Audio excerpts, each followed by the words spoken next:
ফুলকপিকে ডিফারেন্টভাবে খেতে হলে আজকের রেসিপিটা দেখতে হবে। তো ফার্স্টে তোমাদেরকে একটা প্রেশার কুকারের মধ্যে ফুলকপিগুলো সেদ্ধ করে নিতে হবে।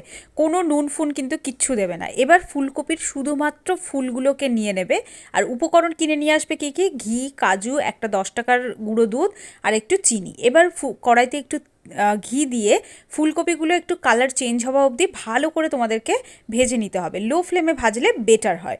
এবার তোমাদেরকে এই ফুলকপির জন্য প্রায় 1 লিটার দুধ লাগবে, সেই দুধটাই তোমরা এখানে দিয়ে দেবে। দুধটা যখন একটু ঘন হয়ে আসবে তখন কিন্তু তোমাদেরকে কাজুটা অ্যাড করে দিতে হবে। এবার কাজু অ্যাড করার পর তোমরা যখন দেখবে আরও একটু ঘন ঘন হয়ে আসছে, মানে এঁটে এঁটে যাচ্ছে, ঠিক সেই সময় চিনিটা অ্যাড করবে। চিনি অ্যাড করার পরেই কিন্তু তোমরা এই গুঁড়ো দুধটা একটু দুধের মধ্যে গুলে তারপরে এটাকে অ্যাড করে দেবে।